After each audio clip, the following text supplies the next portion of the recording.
es una de las carreras más pesadas que hay. Y bueno, y si son estudiantes de medicina, ¿cuál es la principal función del estudiante de medicina? Estudiar medicina.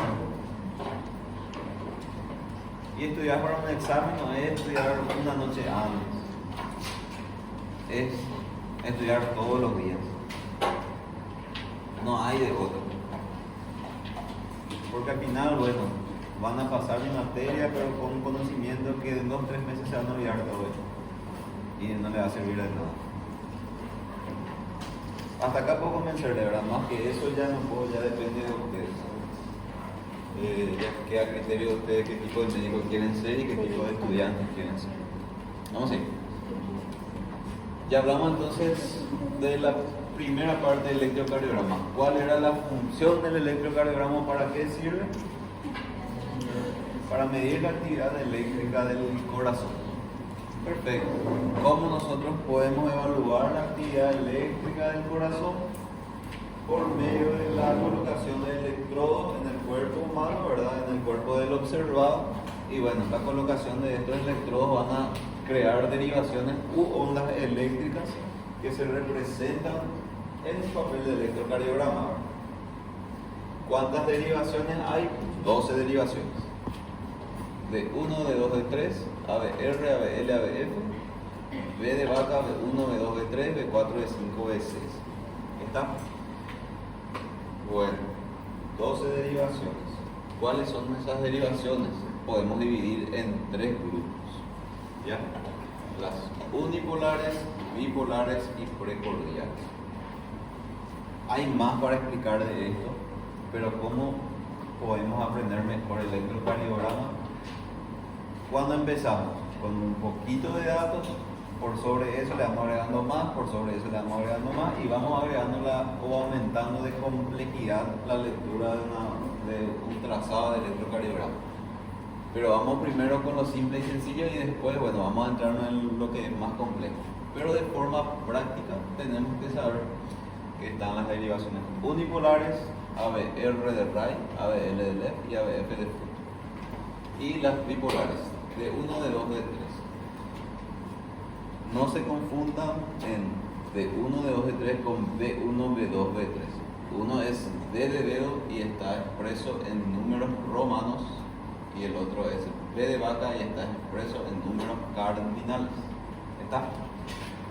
¿Por qué puede confundir? Porque en nuestro trazado de electrocardiograma no dice la letra D, solamente está en números romanos 1, 2 y 3. ¿Y por qué puede confundir? Porque el año pasado me recuerdo que yo coloqué algo que tenía que ver con la derivación B2 y bueno, yo coloqué B2 en la respuesta. En vez de B de dedo coloqué B de vaca y bueno, la mayoría se equivocó. Entonces sean atentos. Existen las derivaciones precordiales que es B de vaca, B1, B2, B3, B4, B5, B6 y están las derivaciones bipolares que es D de dedo, 1, 2, 3 en números romanos. ¿Está bien? ¿Para qué sirven todas estas 12 derivaciones? Para evaluar las caras del corazón. ¿Estamos? Después más adelante vamos a entrar en el tema de las caras del corazón, ¿verdad? Pero vamos a ver. No vamos a ver detalles de eso, porque ahí vamos a hablar un poco más. Pero el electrocardiograma o cada derivación nos puede direccionar a una región propia del corazón. Ejemplo, yo le dije que ABF era de foot, que es una derivación que nos direcciona hacia los pies, o sea, hacia la cara inferior del corazón. Si yo encuentro una alteración entonces en mi ABF, quiere decir que probablemente yo tenga un problema en la cara inferior de mi corazón. ¿Ya? B5, B6, por ejemplo, está posicionado acá en la cara lateral del tórax. ¿Ya? ¿Qué quiere decir eso? Que probablemente si yo tengo una alteración en mi B5, B6, yo tengo un problema ya en la cara lateral de mi corazón. ¿Está? O sea, para eso sirven las derivaciones, para dirigirnos hacia regiones propias del corazón. ¿Estamos? Y bueno, Repasando de forma rápida, ya dijimos que por medio de los electrodos se puede representar la conducción eléctrica del corazón. ¿Y cómo se representa? Por medio de ondas positivas hacia arriba y negativas para abajo. Y comenzamos con las ondas. Tenemos la onda P, que representa la despolarización auricular. El complejo QRS, que consta de la onda Q, R y S, que representan la despolarización ventricular. Y la onda T representa la repolarización ventricular. Dijimos en la clase pasada que la repolarización auricular no se puede ver porque está escondida por la actividad eléctrica o la despolarización ventricular. Que la despolarización ventricular crea una carga eléctrica tan alta que ya esconde detrás de ella la repolarización auricular. Por eso es incorrecto decir que la onda P, la repolarización de la onda P podemos encontrar dentro del electrocardiograma. No podemos encontrar la repolarización de las aurículas dentro del electrocardiograma. ¿Por qué? Porque está escondido detrás del complejo QRS. ¿Se entiende? Repitiendo otra vez. Onda P, despolarización auricular. QRS, despolarización ventricular. Y onda T, repolarización ventricular. Y bueno, de forma horizontal mide el tiempo y de abajo para arriba mide el voltaje. Horizontal tiempo, vertical voltaje. Y acá vamos un poco más. Sabemos que el papel del electrocardiograma, que hay un papel especial para eso, que todos tienen que tener, o si no, no hay forma de conseguir evaluar bien un electro si no tenemos este tipo de papel. ¿Cómo está conformado el papel? Con cuadrados grandes y cuadrados pequeños. Y se puede medir de forma vertical y de forma horizontal. De forma horizontal, bueno, mide el tiempo. ¿Qué quiere decir eso? Que de forma horizontal cada cuadradito pequeño y grande puede medir o mide un cierto tiempo. ¿Cuánto mide el cuadradito pequeño? 0.04 segundos. ¿Estamos? Y 5 cuadraditos pequeños van a ser entonces 0.04 por 5, 0.2. ¿Qué quiere decir eso? Que un cuadrado grande visto de forma horizontal mide 0.2 segundos. ¿Ya? Ahora bien, ¿por qué eso es importante? Porque para saber lo patológico debemos saber primero lo fisiológico. Vamos a entrar más adelante en los tiempos que tienen cada onda y todo más, los intervalos, segmentos, vamos a llegar en eso, pero bueno, es importante para ver las variaciones en los tiempos entre las ondas, que pueden representar o no alguna cosa importante. Y después tenemos de abajo para arriba que el voltaje, que mide 1 milímetro cada cuadrito pequeño, y bueno, o 0.1 milivoltios. ¿Ya? Es en cuanto al voltaje y el tiempo. Ahora bien, tenemos la descripción del electrocardiograma, que utilizamos de preferencia la derivación de 2. ¿Para qué? Para saber el ritmo y la frecuencia del corazón. ¿Qué derivación entonces utilizamos? La derivación de 2, dado 2 en números romanos. ¿Está? Repito otra vez. Derivación de 2. Ahora empezamos.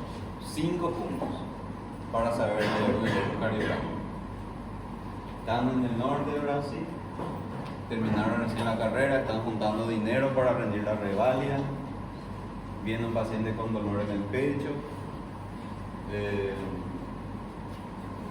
La enfermera no sabe hacer el electro, o tienes que hacer, o haces.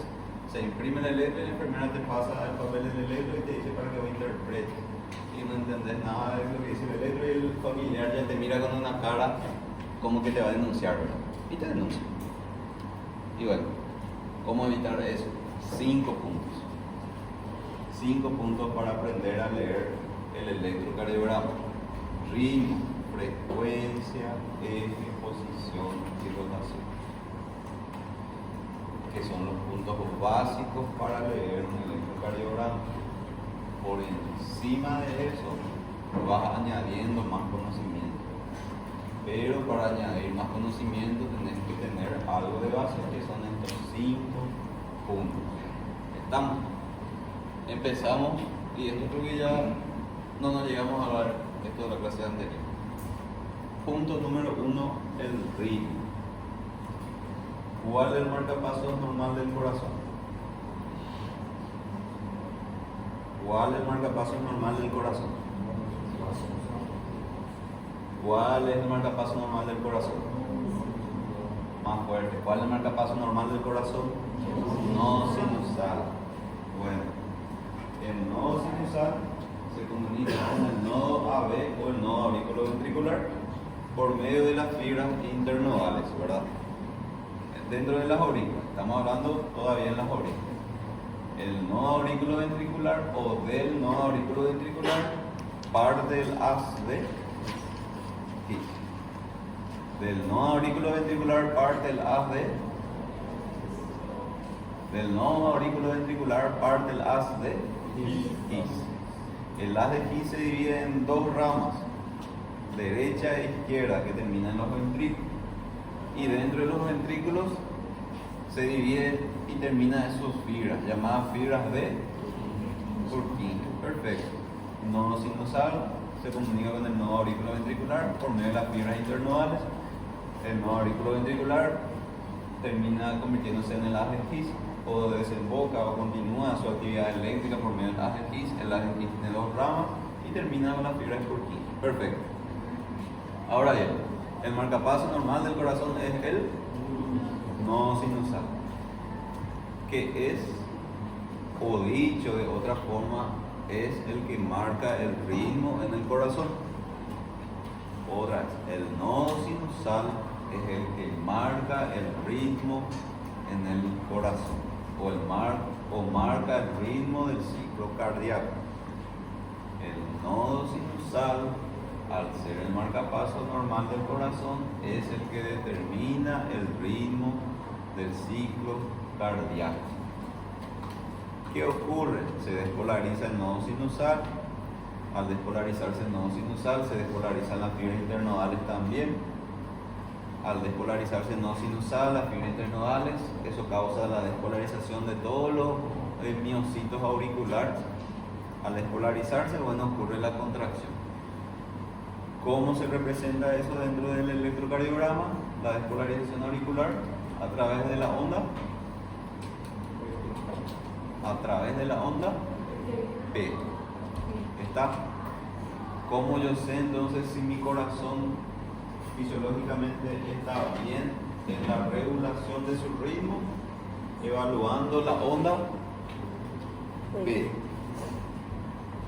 Repito otra vez.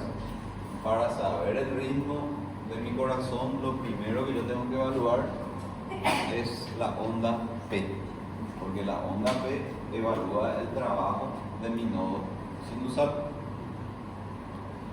Si yo quiero saber el ritmo, tengo que evaluar la onda P. ¿Dónde yo voy a evaluar la onda P? En la derivación D2. ¿Estamos? Bueno, en un trazado electrocardiográfico, dependiendo de la máquina, de la marca y todo más, sí o sí, independiente a todo, tienen que demostrar las 12 derivaciones. ¿Ya? Eso es indiscutible. Tienen que mostrar las 12 derivaciones. Pero algunos electrocardiogramas te imprimen solamente la derivación de 2 por debajo de las 12 derivaciones, que es justamente esta que está. ¿Ven? Acá por encima están las 12 derivaciones y acá solamente está la derivación de 2. Entiéndase que, bueno, la derivación de 1 parte de acá y termina acá, porque acá ya comienza el ABR de acá hasta acá. Acá comienza el B1 de acá hasta acá. Y acá comienza el B4 de ahí hasta ahí. O sea, te imprime todas las derivaciones, pero un pequeño trazado nada más. ¿Ya? Pero la derivación de 2 en algunas máquinas de electrocardiograma te imprime una tira más larga, ¿ya? Para evaluar mejor el ritmo y la frecuencia. Y justamente se le dice tira de ritmo cuando solamente se imprime la derivación de 2. O si la derivación de 2 está impresa junto con las otras 12 derivaciones. ¿Entendemos? Bueno, ahora bien, para calcular el ritmo ya sabemos que tenemos que evaluar la onda P, porque la onda P evalúa la despolarización auricular y marca la actividad del nodo sinusal. Nodo sinusal, onda P. Onda P, despolarización auricular. ¿Ya? ¿Cómo evaluamos entonces? Tenemos que saber el punto número 1, ritmo, si es sinusal o no sinusal. ¿Cómo yo sé si es sinusal o no sinusal? La forma más simple o entre los 5 puntos es el más fácil de saber. Si tiene onda P o no tiene onda P. ¿Ya? Si tiene onda P, es de ritmo sinusal. ¿Por qué yo tengo que decir si es de ritmo sinusal? Porque quiere decir que mi nodo sinusal es el que está marcando el ritmo como marcapaso natural del corazón.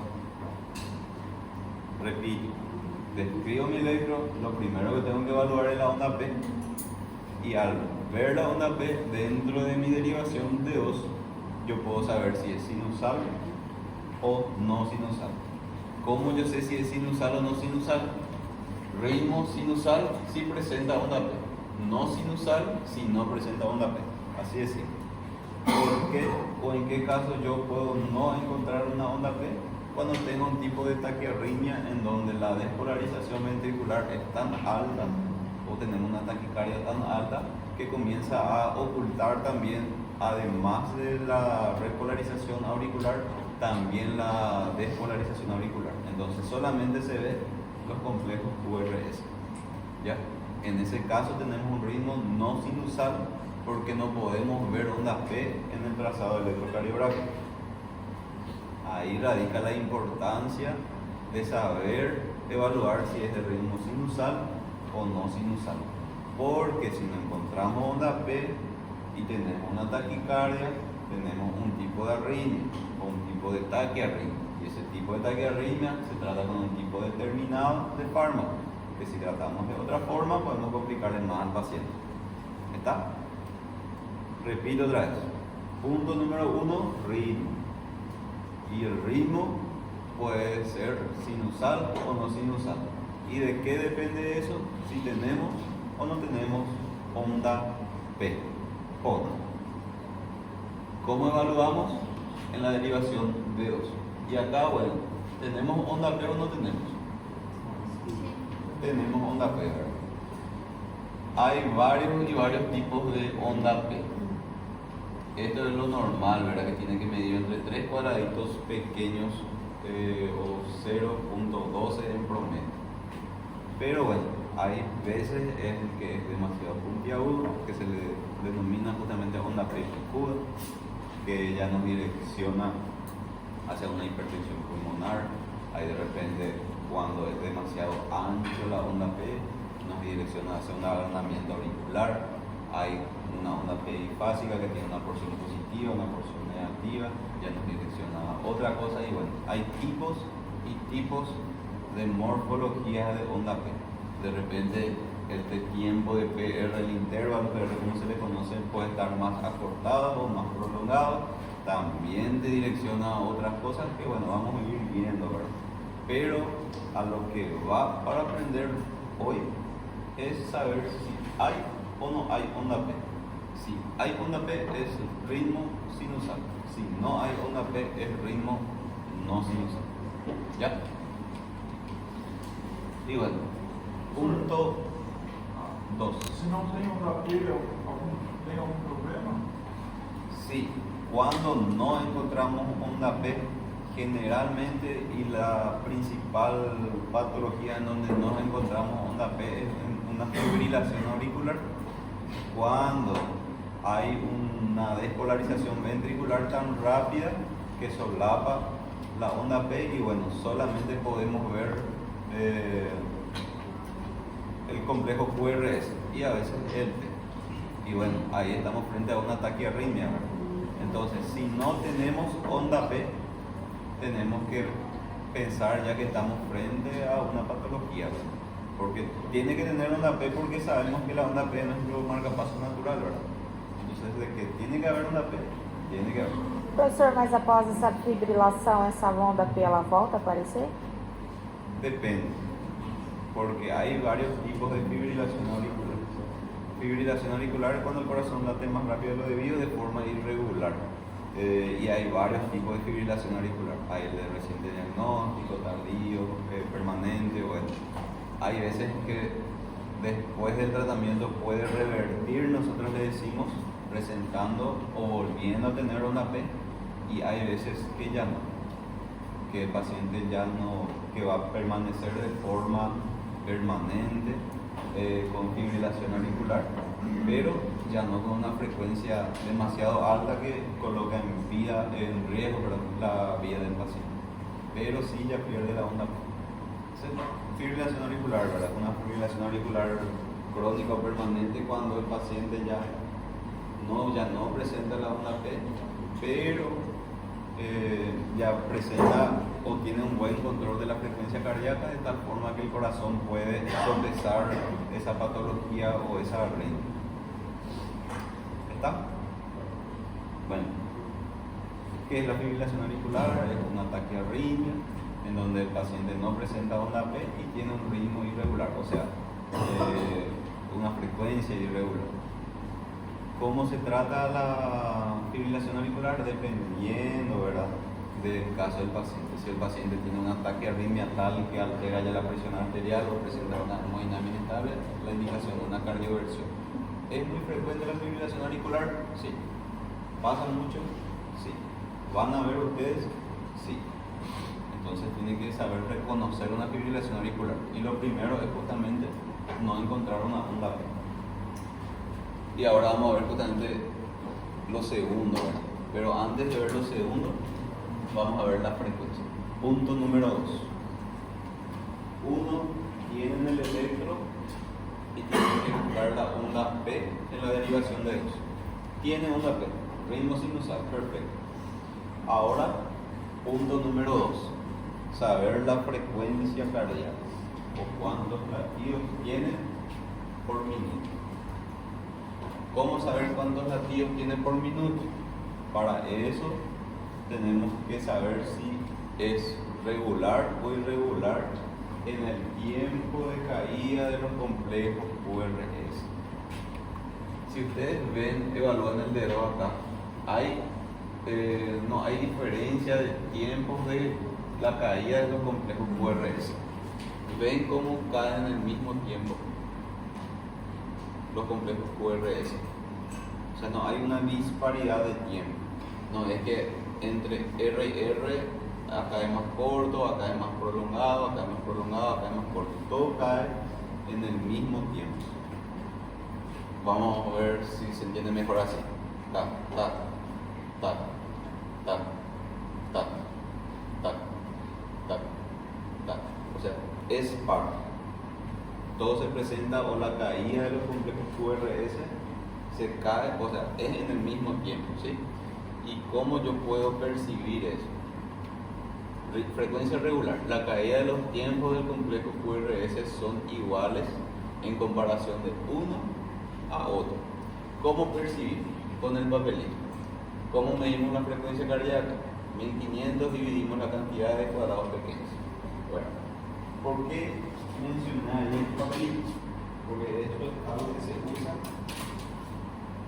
independiente de los años realmente. A veces, bueno, ya van a darse cuenta que solamente mirando cuando es regular o irregular, en la mayoría de los casos, pero en algunos casos, igual independiente de los años de experiencia, van a necesitar usar el papelito. ¿Cuál es la estrategia del papelito? Cualquier papelito tiene que colocar encima de la derivación D2 y comienzan a marcar por las ondas R. De tal forma que después comienzan a comparar entre onda R y onda R. Y todo tiene que caer en el mismo tiempo. ¿Por qué? porque te dice que la despolarización del nodo sinusal es de forma regular. Se despolariza y se repolariza, se despolariza, pero todo cae en el mismo tiempo.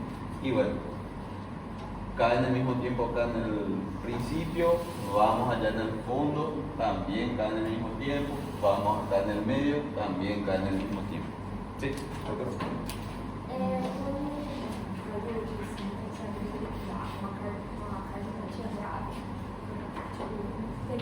tem alguma coisa por um eletrocardiograma, é só erro do cardiologista ou pode haver erro no eletrocardiograma? Si el cardiólogo se da cuenta, no te dice. Se uma pessoa chega no hospital e faz um eletro e o cardiólogo fala que ela não tem nada. 3 meses depois descobre que ela tem uma patologia extremamente grave. É só erro do cardiólogo ou pode ter erro no eletrocardiograma? Solamente el cardiólogo recibiendo o si se puede ver en el electrocardiograma. Y bueno, Pode haver alguma falha no eletro? hay casos y casos, porque acá todos ya vieron la máquina del electrocardiógrafo, ¿verdad? Que se colocan las peritas, las pinzas, bueno. Hay veces, eso vamos a hablar después a la noche, ¿verdad? Pero tiene toda su forma de colocar. A veces se coloca más. Generalmente acá está bien, pero las pinzas de las piernas a veces se invierten y bueno, ahí ya va a salir mal el electro. Hay que evaluar eso también, ¿verdad? Por un lado. Por otro lado, la lectura del electrocardiógrafo es médico dependiente, o sea, es de intelecto dependiente, depende del médico que lee o no, porque hay médicos que saben, hay médicos que no saben, ¿verdad? Entonces ya no sabría responder exactamente porque no sé la situación.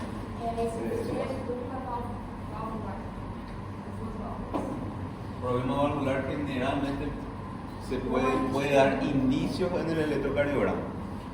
Justamente puede haber alteraciones en la onda P y todo más.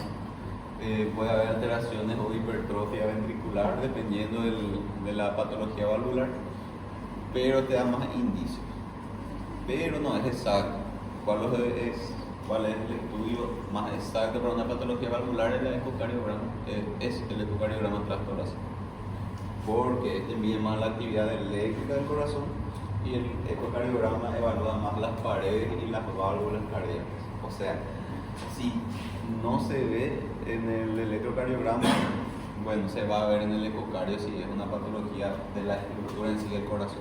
Pero no siempre, o puede ser que en el electro pueda verse normal o casi normal. ¿Por qué? Porque es algo valvular, es algo más orgánico, no es algo de la circulación eléctrica del corazón el problema valvular. ¿Te puede dar indicios el electro? Sí, pero hay veces que no, porque los problemas valvulares pueden no afectar la conducción eléctrica, porque son dos cosas diferentes. Bueno, no sé si respondo a tu pregunta.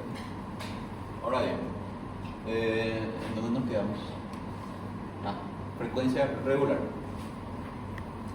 Nos dimos cuenta entonces, entre caída y caída hay una paridad de tiempos, ¿ya? ¿Y cómo hacemos el cálculo de la frecuencia entonces? Bueno, ya descubrimos que es regular, perfecto. Ritmo sinusal, frecuencia regular. ¿Todo bien? Felicitaciones. Ahora yo quiero saber cuántos latidos tienen un minuto, que es lo importante. ¿Cómo yo sé? Comienzo a contar cuántos cuadrados pequeños hay entre R y R. Recordémonos que tenemos los cuadraditos grandes y los cuadraditos pequeños. ¿Ya? Cuadraditos grandes y cuadraditos pequeños. Para calcular la frecuencia cardíaca, cuando la frecuencia es regular, nosotros tenemos que contar cuántos cuadrados pequeños hay entre R y R. Y así hacemos nuestro cálculo. 1500 dividido cuadraditos pequeños. ¿De dónde apareció ese 1500? Nosotros dijimos que 0.04 mide cada cuadradito pequeño. ¿Qué quiere decir eso? Si hacemos nuestro cálculo, sabemos que en 60 segundos vamos a encontrar 1500 cuadraditos pequeños. No hace falta saber eso, pero lo que sí tenemos que saber es la fórmula. Ya les dije, fórmula no es algo que yo le voy a pedir. Hasta ahora, que yo me recuerde, solamente 2 fórmulas es lo que le voy a pedir en el año. Uno, saber esto, 1500 dividido cantidad de cuadraditos pequeños. Y el otro, presión arterial media, que vamos a ver más adelante. Solamente esos dos, pero tienen que saber. No, ¿por qué? Porque es importante. Y bueno, te va a ayudar a tomar decisiones importantes más adelante. Volvemos otra vez. ¿Cómo hacemos el cálculo de la frecuencia cardíaca cuando es regular? Contamos cuántos cuadraditos pequeños hay entre R y R. Repito, no cuadrados grandes, cuadraditos pequeños. En este caso, yo conté 23 entre R y R. Y así es simple. Voy contando de mi electro los cuadraditos, voy sumando 1, 2, 3, 4, 5, así, para saber cuántos cuadraditos pequeños hay entre R y R. ¿Está? Y ahí hago mi cálculo. 1500 dividido 23 es igual a 65. Quiere decir que mi frecuencia cardíaca es de 65 latidos por minuto. Eso cuando es regular. Ahí ya tenemos mi ritmo sinusal, una frecuencia regular de 65 latidos por minuto. ¿Estamos? Ahora bien, cuando es irregular, ¿qué pasa? La caída de los tiempos del complejo QRS son dispares en comparación de uno a otro. ¿Cómo percibimos? También con el papelito. ¿Cómo encontramos un ritmo irregular? Esta es esta imagen grande para colocar, para que se vea hasta el fondo. ¿Ven cómo a simple vista ya la caída de los tiempos del complejo QRS es diferente? Cómo caen de forma dispar en comparación del uno al otro los complejos. Da para ver allá el fondo, ¿verdad? ¿Sí? Vamos a decir de otra forma. Acá cae, cae, cae, cae, cae, cae, cae. Acá un poquito más prolongado y bueno. ¿Ven cómo cae de forma dispar?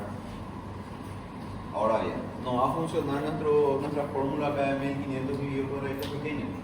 No. ¿Por qué? Porque acá la frecuencia va a ser diferente de esta que es más cortita, el tiempo. Acá va a ser diferente de este que es un poco más corto. O sea que ese 1500 dividido por cuadraditos pequeños no nos va a servir acá. ¿Qué? De 2. Siempre de 2. Para ver el ritmo y la frecuencia es de 2 nuestro parámetro. Eso no cambia. ¿Estamos? Bueno, viendo el D2 encontramos así una frecuencia irregular. Hay veces que no da para ver a simple vista, entonces tenemos que usar nuestro querido papelito y comenzamos a marcar.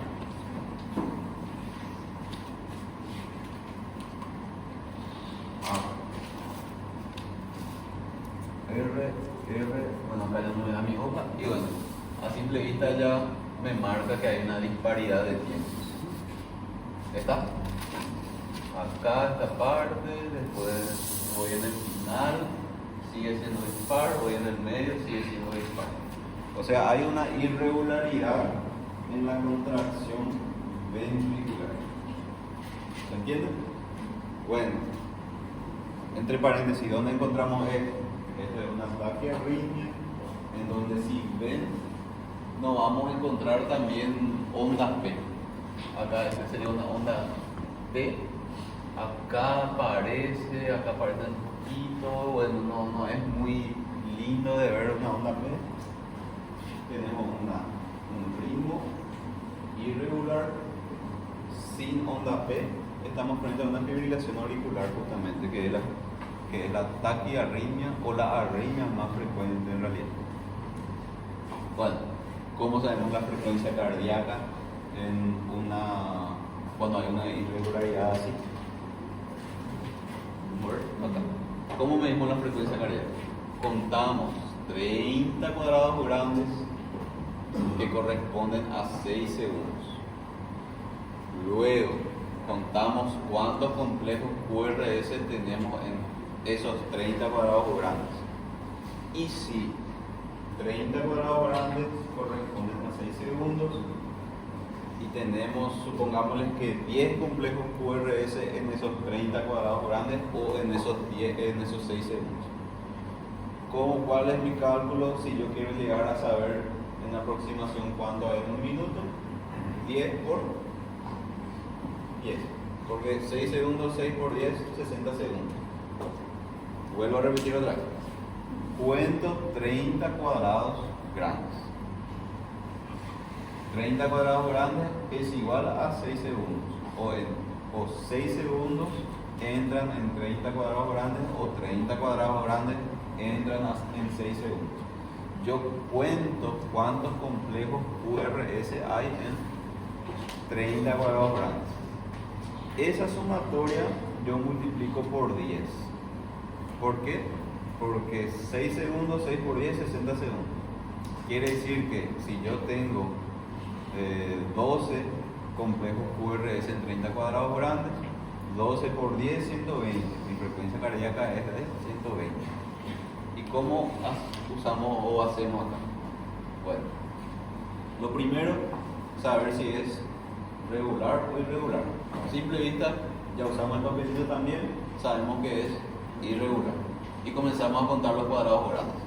1, 2, 3, 4, 5, 6, 7, 8, 9, 10, 11, 12, 13, 14, 15, 16, 18, 19, 20, 21, 22, 23, 24, 25, 26, 27, 28, 29, 30. 30 cuadrados grandes. Para saber si es regular era la sumatoria de los cuadrados pequeños entre R y R. En la frecuencia irregular tenemos que sumar o contar los cuadrados grandes. ¿Estamos? Bueno, hay 30 acá. 30 cuadrados grandes. 6 segundos. Acá de tiempo. Ahora bien, tenemos que saber cuántos complejos QRS hay en 30 cuadrados grandes. Y comenzamos a contar 1, 2, 3, 4, 5, 6, 7, 8, 9, 10, 11, 12, 13, 14, 15, 16. 16 por 10, 160. ¿Cuánto es la frecuencia cardíaca de mi paciente? 160. Bueno, estamos justamente frente a una taquiarritmia. Ritmo no sinusal, irregular con una frecuencia de 160 latidos por minuto. El paciente está totalmente descompensado. ¿Se entendió? Frecuencia entonces, si es regular o irregular, como sabemos con el papelito. Cuando es regular, colocamos nuestra fórmula. 1500 dividido cantidad de cuadraditos pequeños entre R y R. Y cuando es irregular, como nos damos cuenta, con el papelito. ¿Cómo hacemos nuestro cálculo? Sumamos la cantidad de cuadrados, ya no pequeños, sino grandes. Y contamos cuántos complejos QRS hay en esa cantidad de cuadrados grandes. Después de sumar, eso multiplicamos por 10 y nos salen los latidos por minuto. ¿Se entiende? Bueno, tenemos así entonces el cálculo de la frecuencia. Ahora viene lo difícil. El eje. ¿Se entendió? El ritmo es lo más fácil. Frecuencia, bueno, hay que practicar porque confunde un poquitito más. Ahora vamos al eje, que es la dirección eléctrica que tiene nuestro corazón. Que dependiendo del tamaño del corazón o de la característica del corazón, puede ser normal o se puede dirigir a la derecha, a la izquierda, o puede ser una destrocardia que direcciona la concentración eléctrica del corazón hacia otro lugar. De forma rápida, simple y sencilla, tenemos que saber que todo esto se calcula dentro de un plano cartesiano. Dijimos que esto vamos a ver después cómo armamos el plano cartesiano, ¿verdad? Pero para saber rápido, para calcular el eje, tenemos que saber primero cuál es el eje normal del corazón. ¿Y cuál es el eje normal del corazón? entre menos 30 y más 90. ¿Ya? ¿Cuál es el eje normal del corazón? Entre menos 30 y más 90. Y hay bibliografía y bibliografía, ¿verdad? En algunas bibliografías es entre 0 y 90, en otros entre menos 30 y más 120, otros entre 0 y 120, pero acá por ejemplo es entre 0 y 120. Pero bueno, en nuestro libro por ejemplo es entre menos 30 y 90, el eje cardíaco normal, o el direccionamiento eléctrico de nuestro corazón. Ahora bien, ¿cómo hacemos el cálculo? Para saber hacer el cálculo, bueno, tenemos que saber cuál es lo normal, y como le dije, menos 30, menos 90 es lo normal. Perfecto. Ahora bien, si va entre más 90 y más 180, quiere decir que el eje de nuestro corazón se va hacia la derecha. Y si va entre menos 30 y menos 90, quiere decir que el eje de nuestro corazón se va hacia la izquierda. ¿Ya? Y si va, bueno, entre menos 90 y menos 180, tenemos una destrocardia o una desviación extrema del eje. ¿Cuándo ocurre una desviación hacia la izquierda? Cuando tenemos una hipertrofia ventricular izquierda, en el contexto de un paciente hipertenso, crónico, maltratado. Generalmente, bueno, como el corazón tiene que manejar presiones altas de los vasos, los miocitos tienen que tener una hipertrofia, ¿verdad?, para conseguir compensar la presión. Y bueno, con el mecanismo de Frank Starling que vimos, se comienzan a hipertrofiar los miocitos. Y bueno, el corazón se agranda, en otras palabras. Y bueno, al hipertrofiarse el corazón, puede hacer que el eje del corazón se desvíe hacia la izquierda, en vez de estar en su eje normal, que es entre menos 30 y más 90, se desvía un poco más hacia la izquierda, hacia un menos 30 y menos 90. Lo mismo si tenemos una hipertrofia ventricular derecha, que también no es muy común encontrar comparado con el izquierdo, pero también podemos encontrar cuando tenemos una insuficiencia cardíaca derecha. Bueno, esto es para memorizar, no es otro. Pero estos dos cuadros, estas dos imágenes, lo que quiero que memoricen. Y si memorizan estos dos, les va a ser más fácil aprender el eje. Ya, saber lo normal y por sobre lo normal entrar a lo patológico. ¿Cómo calculamos entonces el eje cardíaco? Hacemos nuestro plano cartesiano, un mini plano cartesiano, y acá ya no usamos la derivación de 2. Acá ya usamos la derivación B1 y la derivación ABF. ¿Estamos? Repito, acá ya no usamos la derivación de 2, usamos la derivación B1 y ABF. Y en cuanto al eje eléctrico, todo lo que está para abajo y hacia la izquierda, digo hacia la izquierda porque mi plano cartesiano está de esta forma, hacia la izquierda acá, todo lo que va hacia la izquierda y hacia abajo es positivo. Y todo lo que está arriba y hacia la derecha es negativo. Repito porque eso va a ser importante. Todo lo que se va hacia la derecha y hacia arriba es negativo y todo lo que va hacia abajo y a la izquierda es positivo. Si sabemos bien este cuadro acá, ya nos va a ser más fácil poder determinar el eje cardíaco de nuestro corazón. Bueno, ¿cómo calculamos? Sumamos en cuadraditos la onda más alta o más profunda en V1. El resultado colocamos en nuestro plano cartesiano. V1. Sumamos en cuadraditos la onda más alta o más profunda en ABF. El resultado colocamos en nuestro plano cartesiano. La confluencia de nuestros puntos nos da un promedio de nuestro eje cardíaco. La onda que va hacia arriba es positiva y la que va hacia abajo es negativa. Calculamos. Dijimos que tenemos que hacer nuestro grafo, nuestro plano cartesiano. Y usamos el B1 y el ABF. B1 y ABF. ¿Y qué nos decía anteriormente? Que tenemos que sumar o la R más alta o la S más profunda. En este caso, ¿cuál es más alta? ¿La R o la S?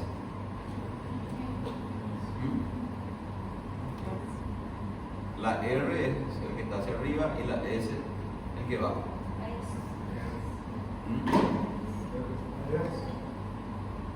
Acuérdense de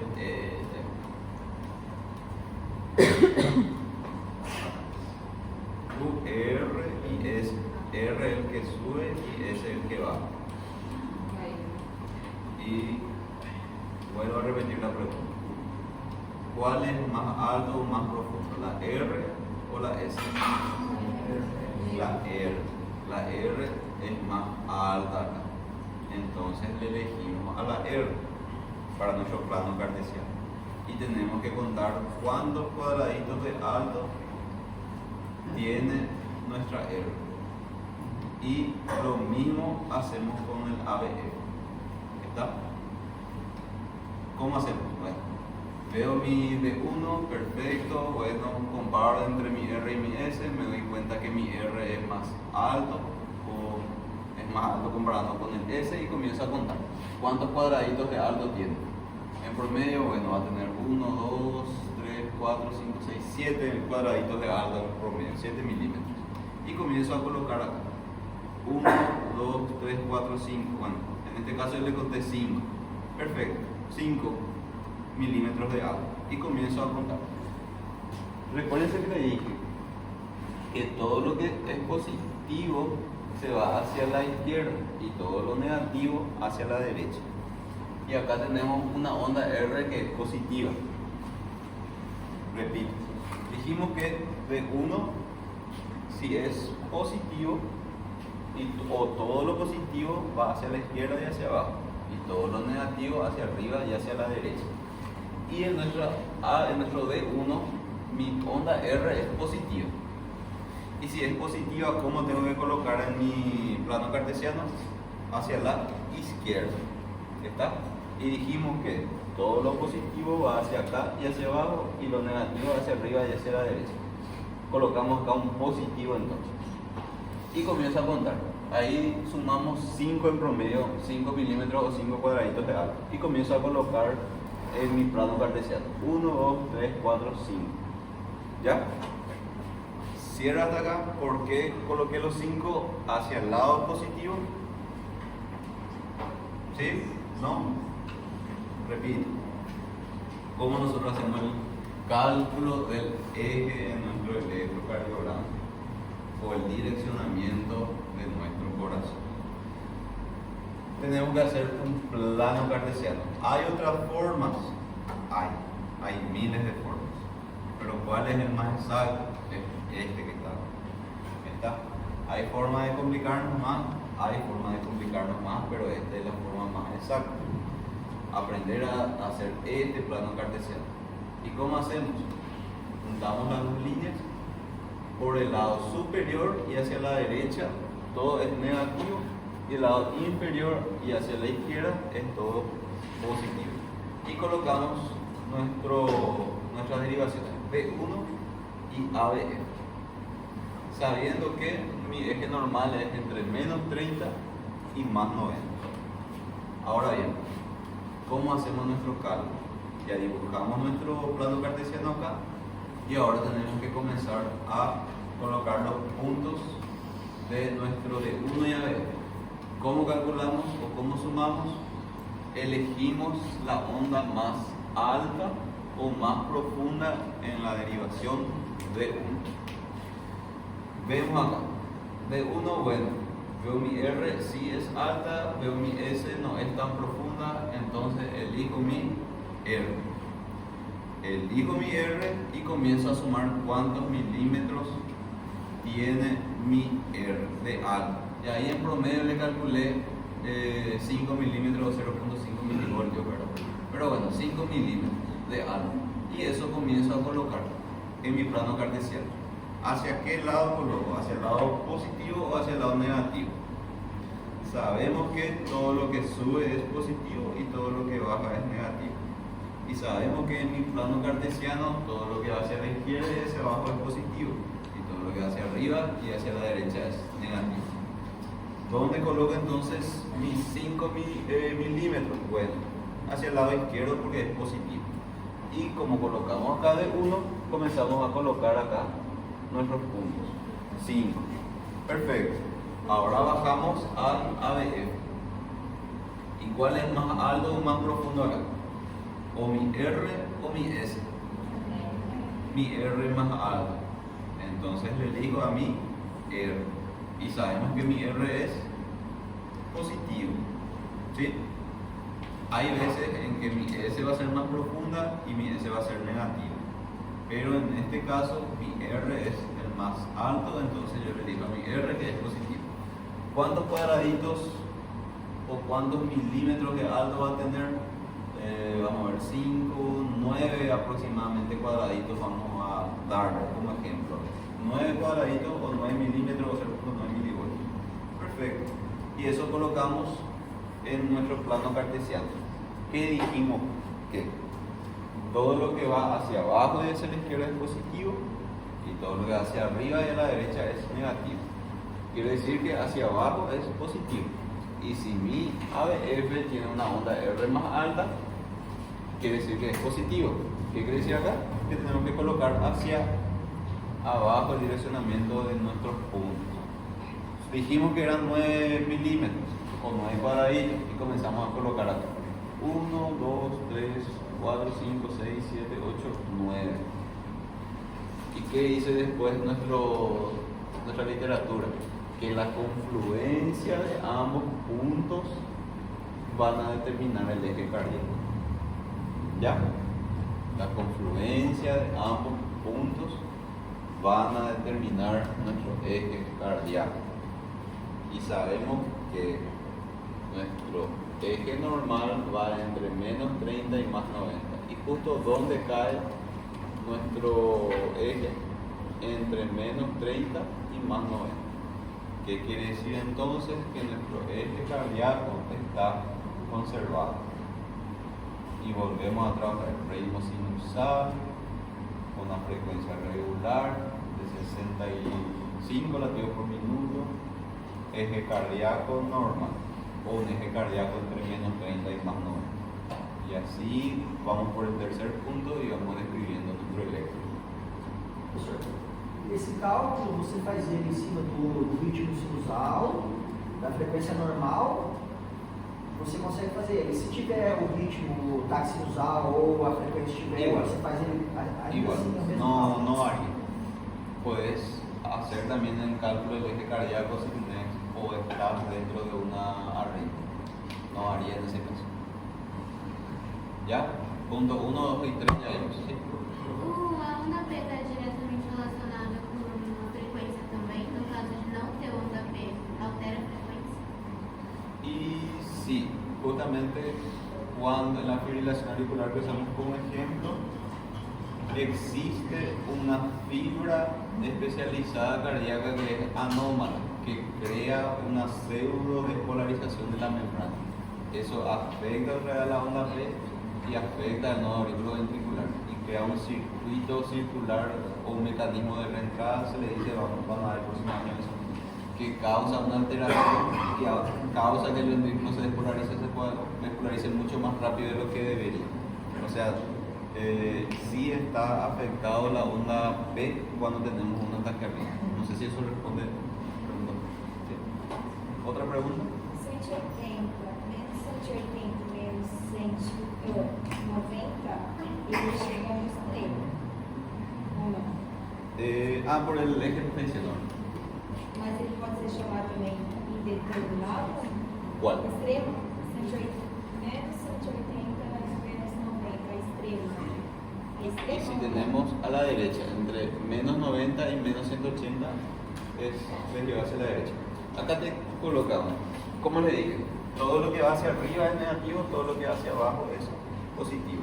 Si nosotros hacemos nuestro cálculo, el punto 0 va hacia la izquierda y va sumando y llega hasta 180 por el lado de abajo. Y si vamos por el lado de arriba, va en negativo. Y ahí va de 0 a 180 negativo. Entonces el 180 puede ser positivo o negativo, independiente de eso.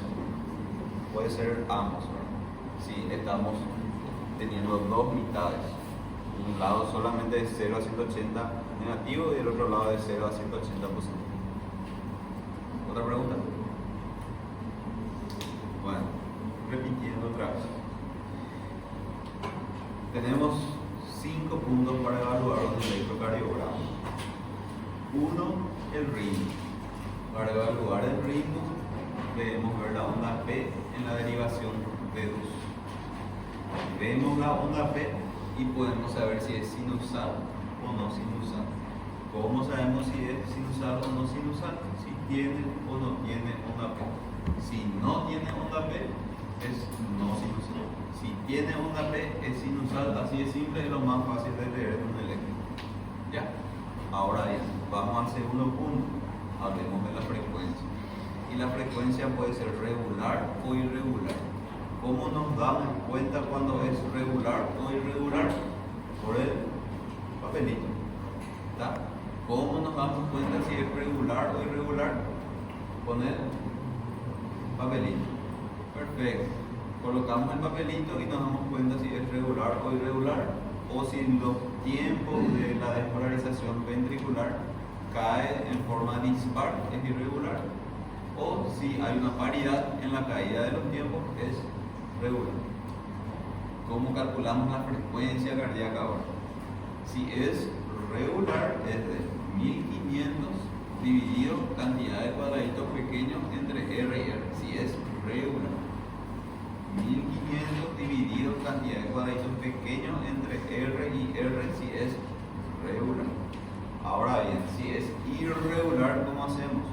Contamos la cantidad de cuadrados grandes. ¿Cuántos? 30. Y dentro de esos 30 contamos otra vez cuántos complejos QRS tenemos.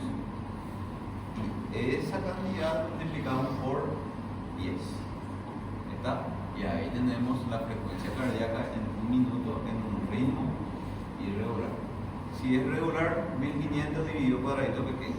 Si es irregular, 30 cuadrados grandes.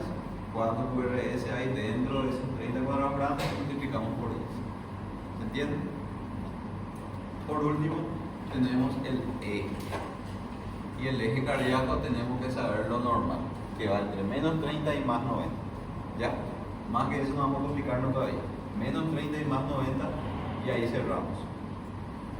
¿Cómo hacemos nuestro cálculo de nuestro eje? Tenemos que hacer un mini plano cartesiano, en donde, como le dije, todo lo que va arriba y hacia la derecha es negativo, todo lo que va para abajo y a la izquierda es negativo. ¿Ya? Y colocamos dos derivaciones, B1 y ABE. ¿Ya? ¿Cómo colocamos los puntos o cómo direccionamos nuestro eje cardíaco? Comenzamos a ver la onda más alta o más profunda en ABE, en ABEF, y en D1. Y comenzamos a colocar en nuestro cuadro. Vemos si la R es más alta o la S es más profunda. ¿Quién le gana en este caso? La R. Perfecto. Ahora bien, tenemos que contar cuántos cuadraditos hay. Nosotros contamos 5 y colocamos, como es positivo, colocamos hacia el lado positivo de la onda de la derivación de 1. Y colocamos 1, 2, 3, 4, 5. Y después vemos nuestra ABF, que es positivo también. Entonces quiere decir que acá tiene que irse hacia abajo. Y contamos y sumamos 9. Y colocamos también 9. 1, 2, 3, 4, 5, 6, 7, 8, 9. Y la confluencia de estos puntos determina el eje cardíaco. ¿Qué pasa si de repente acá el de 1, su onda S es mucho más profunda, que mide 10 cuadraditos? Supongámosle, ¿verdad? Que quiere decir que nosotros tenemos que usar la onda S, ¿verdad? Para hacer nuestro cálculo de eje. Y si es, supongámosle que, bueno, este es el R, ¿verdad? Pero supongámosle que este es el D1 y mide, vamos, 5, 10 cuadraditos negativos. ¿Y hacia dónde va a ir? Vamos a colocar nuestros puntos en la derivación de 1. ¿Hacia el lado positivo o hacia el lado negativo? Si la onda S es profunda. Hacia el lado negativo, ¿verdad? Entonces, hacia este lado tiene que venir. ¿Ya?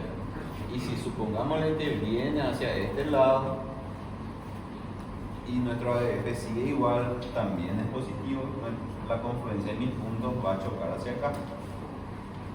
Y si viene hacia acá, quiere decir que mi eje está desviado hacia la derecha. ¿Ya? Es práctica y práctica. Y fácil de olvidar. Entonces, repito otra vez. Están en sus casas, ya se van a dormir o después de almorzar todo, acuérdense en su cama o su sofá y coloquen en YouTube cómo leer el electrocardiograma. No hay otra